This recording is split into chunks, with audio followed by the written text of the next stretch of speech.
Big data has gotten too big. Whether you're a B2B marketer or a consumer brand, your data needs to be viable, relevant, and accessible so that Stirista can help you retain customers, acquire customers, and make it personal. Welcome to the Marketing Stir podcast by Stirista, probably the most entertaining marketing podcast you're going to put in your ear. I'm Vin, the producer here at Stirista. The goal of this podcast is to chat with industry leaders and get their take on the current challenges of the market, and we'll have a little fun along the way.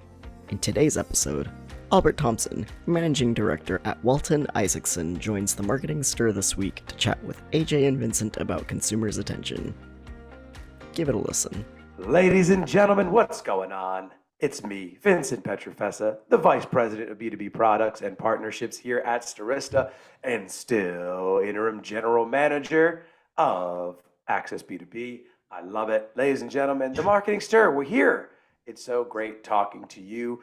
We are on the eve of Thanksgiving week. Great week. Spend some time with family and friends, but also some great time to talk to amazing people.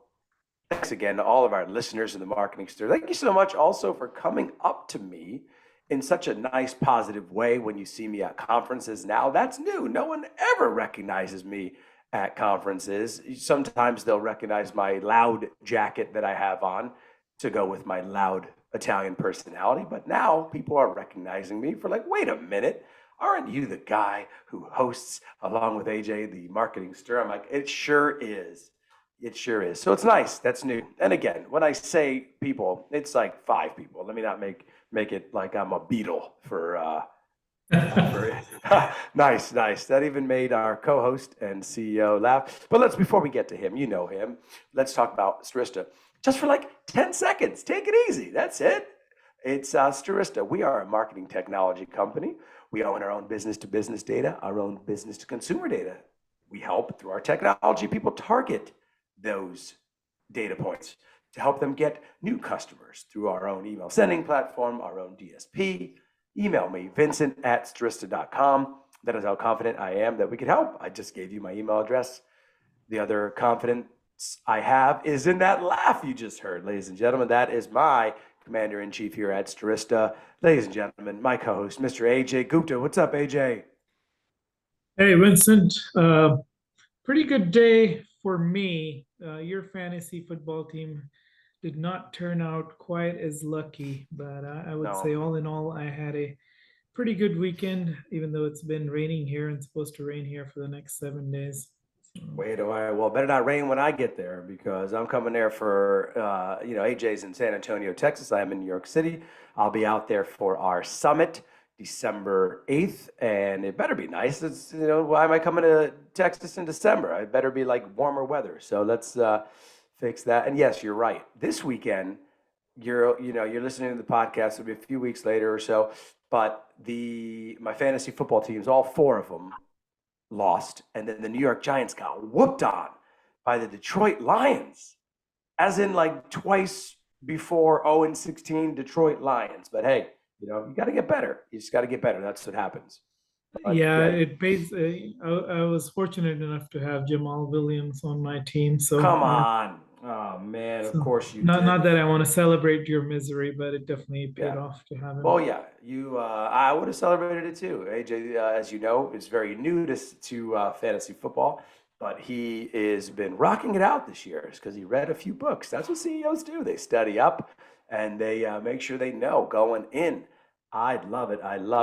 AJ, we've got a great guest today. Let me talk about it. So it's rare like that, some of our teammates here at Stirista, a lot of times we find our guests, our teammates, were like, hey, you've got to talk to someone from this organization. Walton Isaacson, that's the organization. You have to talk to someone that's a great organization and a great guy that we're going to be talking to, ladies and gentlemen. A warm Marketing Stir welcome. We love our referrals internally. To Managing Director, Digital Innovation, Albert Thompson. What's going on, Albert? I'm good, gentlemen. How you guys doing today? And first and foremost, thanks for having me on the show. Always amazing. Appreciate the energy and the love. Of course, I met Albert, not in person yet. We met, I feel like we'd hit it off. I say that with every guest, and AJ's usually like, I don't think that person liked you, but that's what AJ tells me a lot. But I like everyone. So, and when I first saw Albert and I saw the background there, one of my, he's got one of my favorite movies of all time in there, Bad Boys and Bad Boys 2. If you're tuning to us on YouTube, you'll see it. And I was like, all right, I can get down. Martin Lawrence is one of my favorite, comedians of all time. Underrated, Albert. Underrated. Doesn't get the love that like the Chris Rocks and the Chappelles and the Carlins get. But I said, and I like Will Smith as an actor. I know a lot of opinions on Will lately, but I like Will Smith as an actor. So I knew already. I was like, all right, we'll get along. Absolutely. Well, look, you got to give homage to who set the pace. So Martin was very much an innovator. He normalized the idea of, comedic satire literally in every phrase. I think the biggest thing, his greatest gift was improvisation. Never repeated the same thing funny twice. It's interesting. You start to look at that, what it takes to have some digital acumen in this modern era. You almost have to behave the same.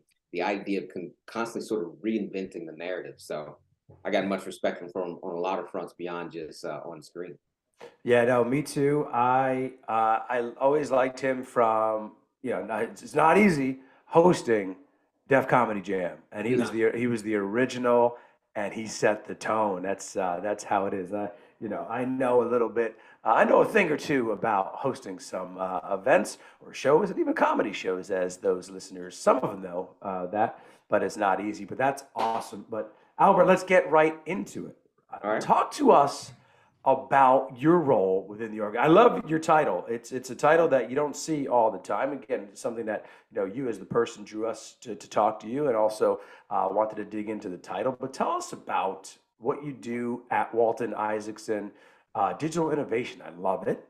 Managing Director of Digital Innovation. Talk to us about that. Yeah, look, Walton Isaacson, or WI as we refer to as, full service shop, really started as kind of a branded entertainment, creative, and production agency in its first sort of early generation. Founded by Aaron Walton, who had a huge entertainment background.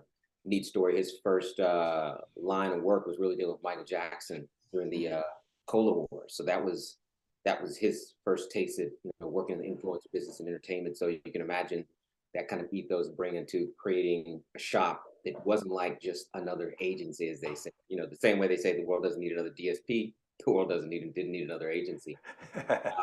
So I've been there. This is year 15. So it's been a great run. Always been there, digital guy, kind of the first digital media, I guess, hire, you would say, into the agency to really help sort of build out that capability.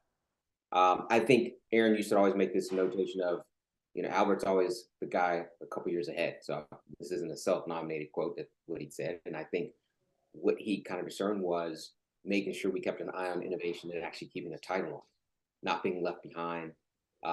Huge into certain tenets like content marketing as a model. I think he was on that train a decade and a half ago. Wow. Whereas you start to see the industry buzzing about, 7, 8, 10 years ago, and some brands still trying to figure out that was very much what he understood and looked at entertainment as a lens to sort of galvanize and connect. So my pulse has always been to go into the future. So I've always kind of positioned myself as more of a futurist. Mm-hmm. And that is to go see what's coming, to come back and tell people how long they have. I'm the guy that comes back and turns over the sands of time and says, okay, you got about a year or 2 years before you nail this thing, and it's absolutely going to matter. So I think that's the idea. I was living and executing the presence because, as they say, clients want a evolution, not a revolution.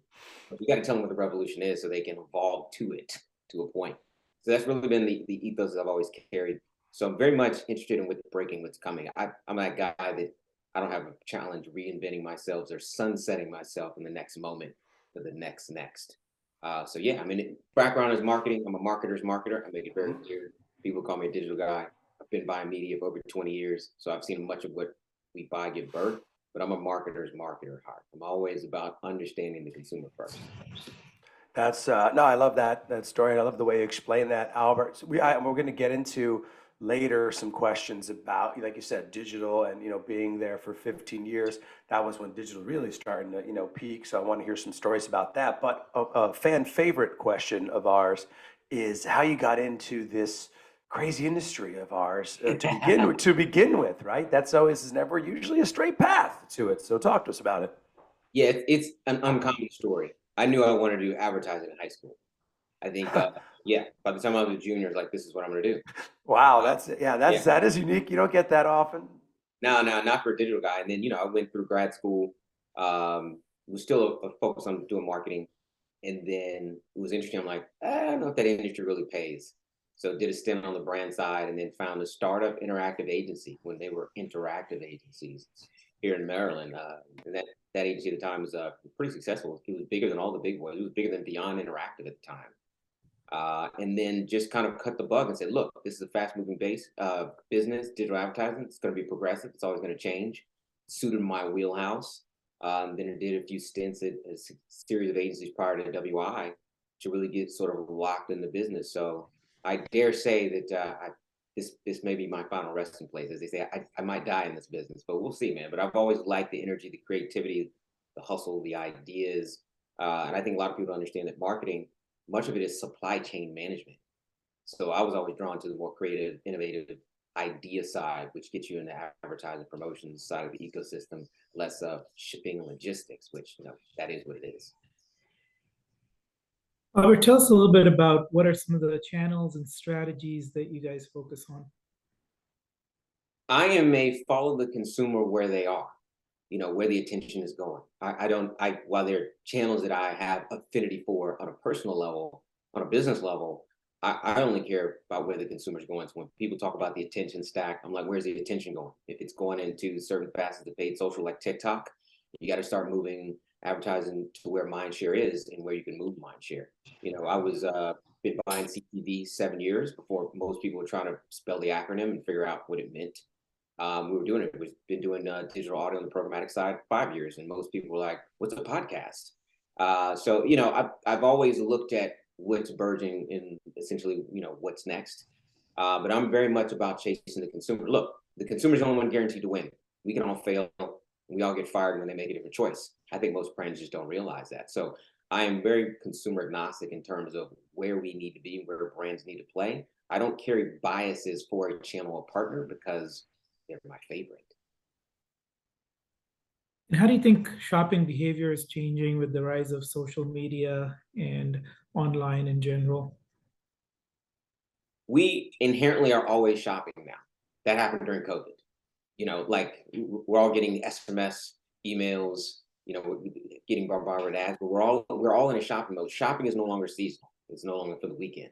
It's literally moment by moment. So when you think about that hyper consumerism, that means the opportunity for someone to pop into the funnel literally could happen within the minutes, within the hours. So the traditional, sort of model of a consumer profile, what does it even mean? I think it means something from the core base, but I think in reality is that the opportunity has never been more or hyper vigilant, as I would call it. And I think that has massive impacts when you start looking across categories that had very traditional models about, how you got somebody into an insurance plan, or how you got them to renew the lease on their car, or how they bought, home copiers. The fact that women are on the hunt for the next beauty hack, hour by hour, moment by moment. I think brands really have to dial into this. The speed of the consumer is what I would say, which is just daunting.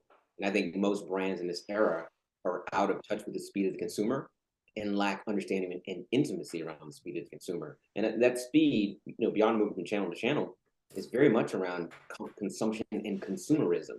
And I think that thing I'm most fascinated with is consumerism happens well beyond ad exposure, as they say, above and outside the funnel. And I think that's going to be the biggest required pivot for brands to understand is how are life events shaping preferences before ad exposure actually takes place. Albert, I wanted to talk to you about something you mentioned there, getting and talking to your clients and partners about testing new channels, talking about, people were doing connected TV before people even knew what it was. And I know we've heard from our listeners and even internally sometimes, it's tough to get some of my B2B partners over to connected TV. I'm like, no, they're there. People are at home now. Talk to us about, without giving, the secret sauce away, but how you initiate some of those conversations. This is something that you're seeing within your experience and position where you're like, hey, I think this is the next thing that we should be on. Talk to us about that process a little bit. It's interesting. A lot of my conversations start with a point of friction, and they're inherently always there. So we've done a lot of multicultural, as you can imagine. There aren't that many TV network options. Let's say there are 4 on the Hispanic side, there are 3 legitimate on the Black side, and then there's some platforms that kind of play across culture. There's not 300 of them like there is for general market. I'm being facetious, and it could be more, it could be less. When you get into streaming platforms, it just explodes. So the idea is like, look, TV is still the ultimate lens, the idea of sight, sound, and motion. But when you add the targetability and precision and data analytics and ID that mobile has benefited from since the early days, then it's the killer app, as I would say. Like nothing can beat it. When you talk about a brand being able to run their beloved commercial spot, but with all the other parameters that digital provides at its best. So I'm very much like, look, we can't buy TV in a particular region or market or localized level, or they don't have the audience targetability, because we're looking for the consumer. I don't look for reach. I look for buyers. Mm-hmm. You say, hey, CTV is the answer, but you can still run your spot. And you can target people who are still around your favorite shows because you have that bias around those shows or networks because you as the top marketer likes to watch it. So you want us to buy ads around it, even though that doesn't equate to making money. But okay. Then they're like, oh, well, that makes total sense. Let's do it. It was the same thing with digital audio. A lot of radio listenership went down during COVID. Granted, we were already doing it. And I'm like, look, nobody's in the car. So nobody's listening to the radio station driving, and nobody's streaming XM. Guess where they are home? Streaming. So you can say, hey, we can do all the level of advanced targetability. We have all layer on attribution. So you should absolutely look to move into this space because actually it is better. While it may not offer some of the direct opportunities to sponsor or integrate into the content, that's a different form, which I get, and we do that too. When you get into finding a buyer, the consumer, then you start to understand the business case can't be refuted. And again, when you talk like a marketer's marketer, and you talk business, marketers get that because that's literally their job. And I think that's what's helped me to enlist and put these more experimental tactics and channels in front of people and give them the business case, because that's the one thing they respond to. I don't really get emotional about what it is, what it's going to deliver so much, more or less like you should be mapping this on top of your model anyway. And I think that's gotten the receptivity of getting brands to lean into it in the early stages of it versus waiting to everybody to sort of come online. Nice. No, I like that. And you mentioned, Albert, some mediums that kind of have struggled, if you will, like the XM radio during that particular time. But let's talk about industries. Is there any industries that you've worked with that have struggled, that have flourished while you're working there? That's a great question. I think the category that struggles because of the regulatory oversight is pharma, because there's so many provisions around the FDA and DDMAC around what you can and can't do from a marketing perspective. So they're always looking for quite a quote unquote a backdoor or a wormhole to get into the business. I think finance is slow to adopt because it's the nature who runs them. I mean, you may have a Rocket Mortgage at one end that's very progressive because they're like for the digital age. And then you have some of these major commercial banks that are still getting over the fact that nobody walks into a commercial bank anymore. And so the digital evolution, they're getting over the brick and mortar evolution. But we've seen great progress in the automotive sector, even particularly with our Lexus client. I think automotive, aside from the fact that they are one of the heaviest spenders, is more willing to carry sort of a skunk works mentality to try new things to see, do they stick? I think that's one of the big industries that's done better. But nobody beats beauty. Beauty is because they understand the speed of consumer, the virality of how the consumer works in their category, how products get an uptake, that they can hack those are categories that, as startups, they are growth marketers by trade in the early years. So this stuff they get and live by. They move into mainstream media in chapter 3 of their evolution. Like they back into TV, they back into outdoor, they back into radio. But they are so digital first. They're probably the best at it amongst all the categories. Albert, tell us a little bit about Web 3.0. Our producers tell us this is an area of interest for you and how it's important for marketers. Yeah, it's interesting. I mean, I've done a few presentations on Web3, even more specifically the metaverse. And I think what people don't understand, it's a universe being built actively. I mean, you have entire cities representative of major countries that are building a metaverse version of their city. I mean, that's like Seoul, Korea saying we're going to have a metaverse version of Seoul. That's massive. And then you have any small municipalities doing the same thing. Like this is, people buying land in the metaverse, people will be selling land in the metaverse. I mean, this will be a parallel universe of sorts. So the prudence that's needed amongst everyone to understand how that's going to impact their sector couldn't be more profound and imminent. I think the biggest thing is understanding the building blocks. Like it's not HTTPS like it is for Web 2, it's blockchain. It's not Slack communities, it's Discords. It's not PayPal, it is a wallet. It's not a QR code, it's an NFT. There is an ebb and flow at tit for tat in terms of the difference in Web3, and people need to understand how those building blocks will roll over to new experiences. It's going to collapse a lot of the best of Web 2, but take into a dimensionalized experience where you actually get to be present. Why does that matter? Because being present means less disruption. It's kind of like gamers in a sense that gamers aren't multitasking because gaming, it's undivided attention and you're probably trying to win. So in much of the Web3, it requires ultimate attention above all else that happens in any other genres. I mean, maybe there's a little bit of multitasking when you're live at a concert, but not a whole lot if you're trying to really catch your favorite act or your favorite comedian. So I think that those rules of engagement, people need to understand very early on, got to understand the building blocks very early on. But there will be companies that will not make the Web3 evolution. They won't make the turn because it would require an overhaul of their thinking. And I think Gary Vaynerchuk said it best. He was like, yeah, don't bring your internet brain to the blockchain. It's very different. And because I'm a consumer first person, this notion of the consumer blockchain is going to be very, very profound. It's going to be like the old days when consumers ran the marketplaces, like where they sold and traded fresh fruit and fish. And that was the beginning of commerce, as they say, before everything went mass and scale. So there's a lot of elements to it. I think the other thing is this experiential design. An event planner could kill it in the metaverse because you have to design environments in the space and the actual intimacy. It's very different than a Web 2 that is mostly two-dimensional. One of the things that strikes me about your profile and what you talk about is evolution. A lot of things you've adapted and learned to help your clients. So what's one advice you would give your younger self that you know today that you didn't know when you were younger? Oh my God, there's probably like 50 stocks I would have invested.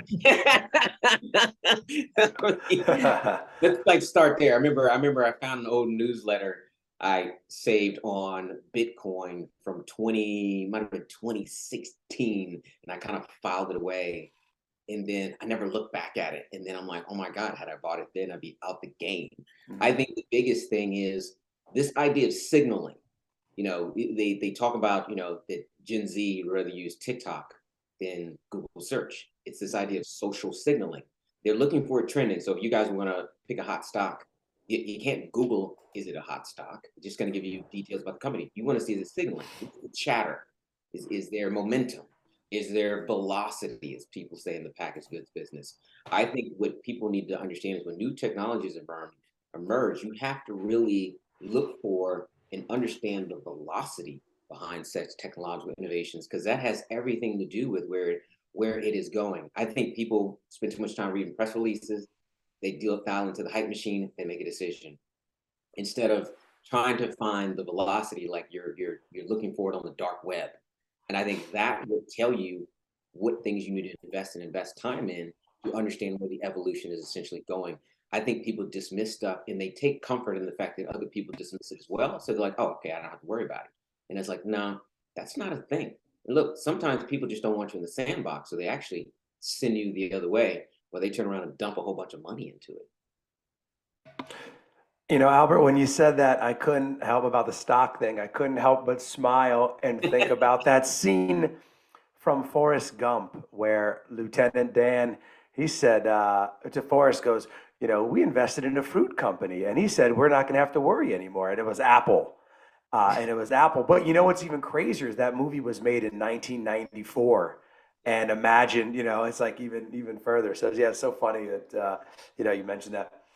Albert, let's talk about data. Data means a lot to us here at Stirista, and I know at consumers and in what you do and what you talk about. As far as the primary concern these days over data, navigating it, privacy, talk to us a little bit about that. Some of the Yeah, challenges, really. yeah. I think people don't realize like we're going to be in a major data revolution as we turn the corner. If you've been following some of the lawsuits, you saw that Oracle got sued for data breach, Sephora, Snap, and there are more coming. So that's a major retailer. It's a container for a lot of brands. That's a major walled garden, and that's one of the biggest third-party data companies on the planet. So we're going to enter an environment where it's table stakes for people to get sued based on what I say lack of transparency in data usage and consent. And the other thing is the industry is doing an amazing job confusing people. Third party, first party, zero party, yada yada. I mean, I don't know what party's coming next. I feel like I've missed the party. Right. Yeah. The zero party or Right. the second party. I'm like, what is a second party? Anyway. Right. But when we get to it, I mean, the reality is the world we're going to is a zero party, consent based, consumer controlled data future. And I know I said a lot, but at the end of the day, you're going to have to get consent. They're going to have to agree, and people are going to control how long and how much you get to see in a way that's actually monetizable back to them, very Web3-ish. But that's just the reality is. You're circling the drain on third party, waiting for a lawsuit. First party is going to be the same because their terms and conditions, privacy policy, and company websites. But that does not say how it's being used for consumer insights, reselling, retargeting, how it is for upgrading. You release your subscription. It doesn't say all that. All it says is a promise about what we won't do. It doesn't say every element about what we will do. And that's why the consent-based model is going to come. I got introduced to a company called Reclaim, and the notion of it is actually reclaim your data, and it is basically a consumer consent-based model. It's called it zero-party data that actually allows the user to monetize it back to any of the platforms or apps that are using your information. I mean, but that's the premise of Web3. That's what that's very much about. And I think every brand, every category, even the publisher side, is going to have to, face the future of transparency, that may be the model that's going to power into the future. Just because once general counsel of major companies gets involved, they are not going to be akin to rolling the dice and being in somebody's court of law on a technicality. So that's what I see in terms of the future of identity. And while it's paramount because the ability to understand who's in front of you has everything to do with your ability to make return revenue against the same audience base or profile people who, on a lookalike basis, are very familiar to your core customer. The good side is that the younger generation, Gen Z, less up in arms about the sharing information data. I'm sure they would like to monetize and make a little money back. Wouldn't help. But I think at the end of the day, they're going to be a lot more liberal with their information, in particular if they get all the bennies tied to it. So I think beyond brands having to rethink data, they're going to have to pay it forward in a way that pays off to the user. The user's like, oh my God, I'm glad I gave up the information. Look how you're rewarding me. So, I mean, in a snapshot, I think that's what I would see coming on the horizon as we get into 2023. Yeah. No, and also, and to that point, where do you think the obligation falls to monitor that data privacy and usage? Is it back on the companies? Yeah, I mean, I think if you're the brand, you're the ultimate one who is accountable. Forget a DSP, third-party platform, forget an agency. They're stewards, but you the one who sells the product for what you're trying to map identity down to product design. And look, when the information really accelerates, brands can take intimate information about their consumer and really start designing product around what the needs and asks are, responding to that idea desire. Because look, in advertising, we're always chasing down that one thing: first moment of truth, final moment of truth. And that gets a little bit murky when you don't really have and pinpoint the identity you're doing. But when you're actually designing product around your consumer base, that's that ultimate moment of truth. Like at the product design level, like we made it for you, boom, it's here. You almost didn't even have to advertise it Because sometimes they say that overly aggressive sales is crappy marketing as a derivative. So I think what brands are going to start to understand is we need to focus less on the selling proposition through advertising that's very promotional heavy, because that's where we've gone the past half decade. Everything is based on a promo instead of designing product for the outcomes consumer wants. But that starts with identity and being very transparent how that's going to be used, or having layers of identity thresholds from your consumer, from people who are involved in the design process because they basically word vomit everything you need to know about them, to people like, well, you can use it at the tertiary level for, some third party related activities, but I'm not going to give you full disclosure to who I am. I think that's the other thing. We're kind of in this all or nothing proposition. You're either giving it up or you're not, instead of making it like membership. Based on how much you give up, this is what we get access to, and this is what you get rewarded with. So I think that's a model that needs to be experimented with in the early days, as I say, before it absolutely matters and starts wiping companies off the planet. Albert, one of our staple questions has to do with LinkedIn. I'm sure with your profile, you get quite a few junk messages. Some of them may be good, but mostly spam. What's a message that gets a response from you, and what's one that annoys you or is a pet peeve for you?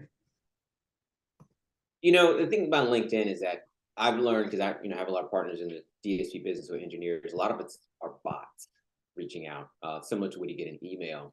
And look, when people sit there and say, I studied your profile, I can help generate leads, I'm like, I'm not interested. Like, you actually don't know the body of work. Me personally, professionally, you don't know the company. If you knew the company, you would know that's not how we operate based on your model. I think people are just fishing and running the algorithm against numbers. We're going to cast out 100. We only need to get 8% back, and then we make money.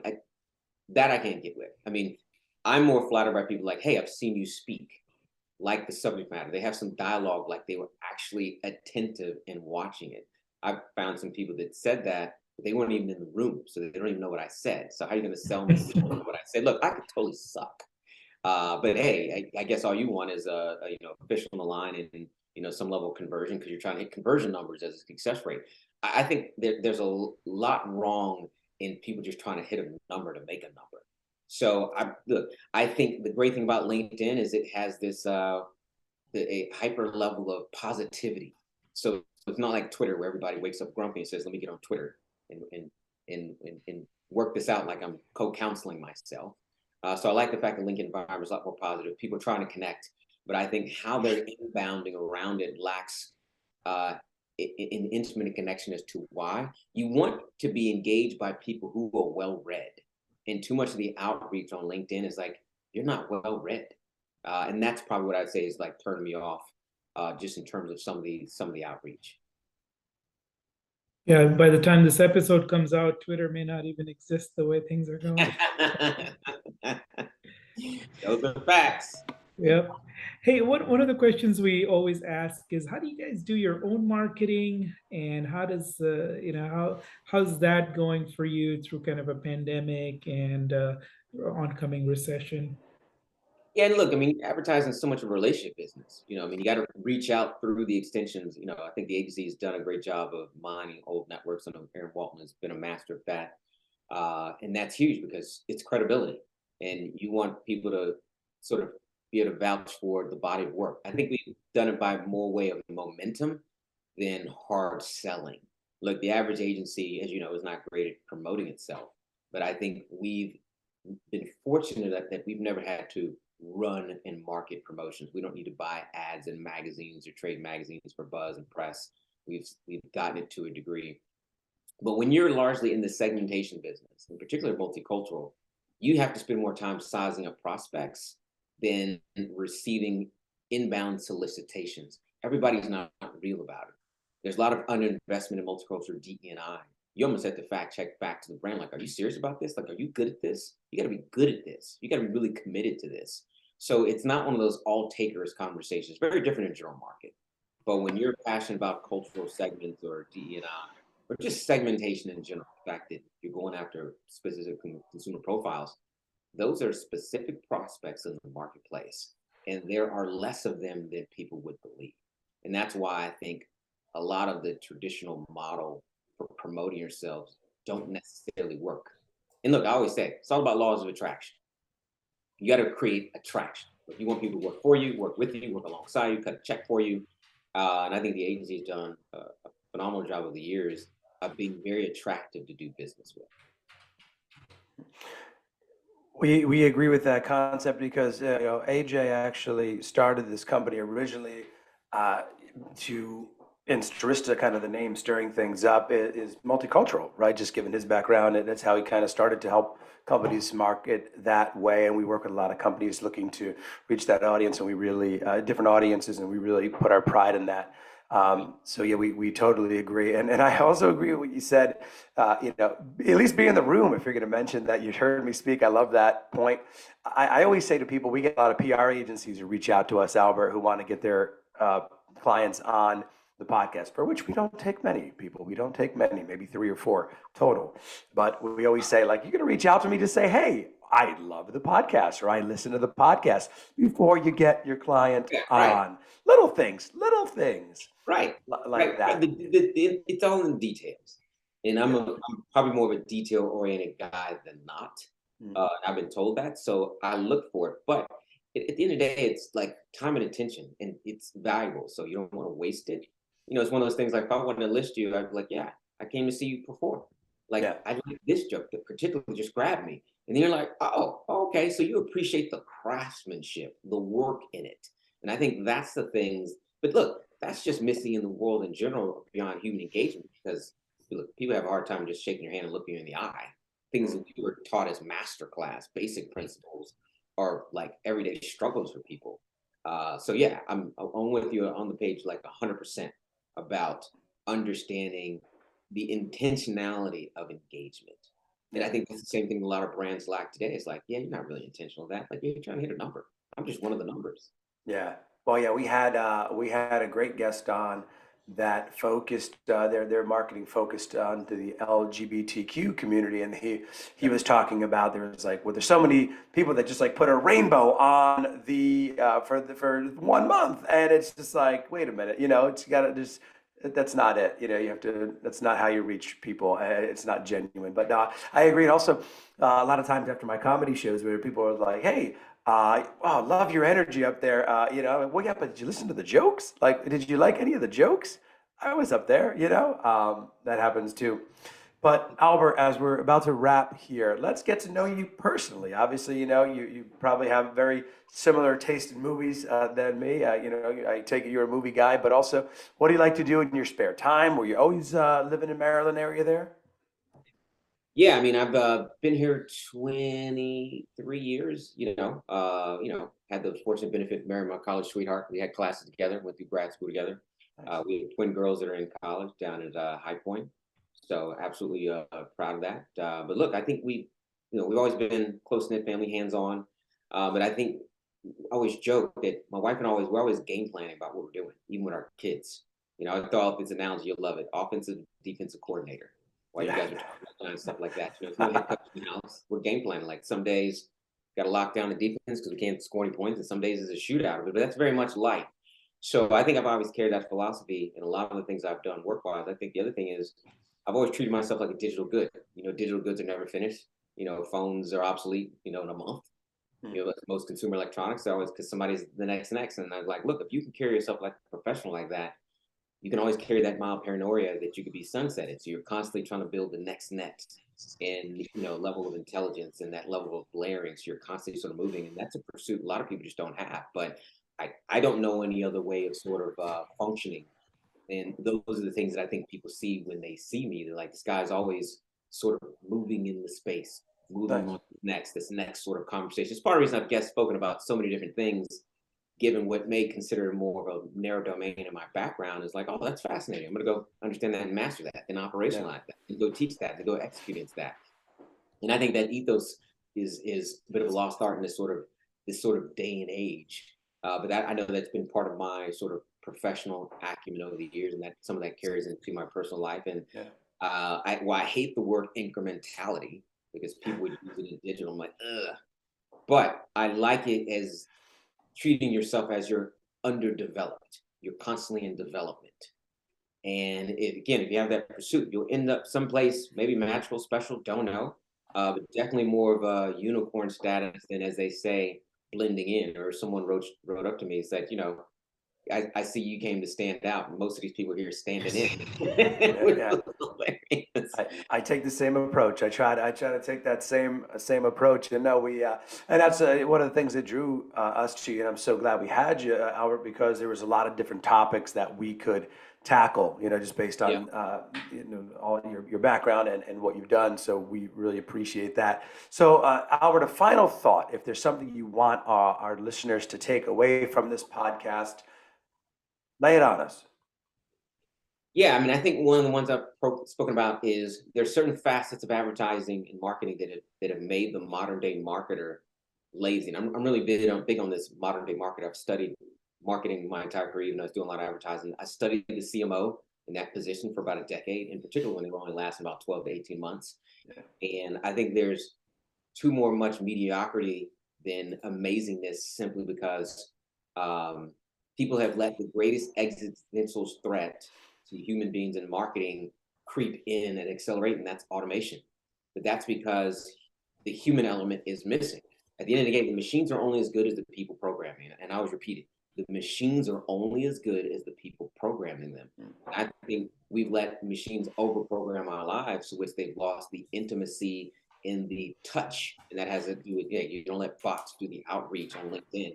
You do it personally. Let bots do some accelerated automated function, not the piece that is most impressionable. And I think that's missing in marketing. I think programmatic is done in some degrees a disservice because people aren't programming in programmatic to be intelligent.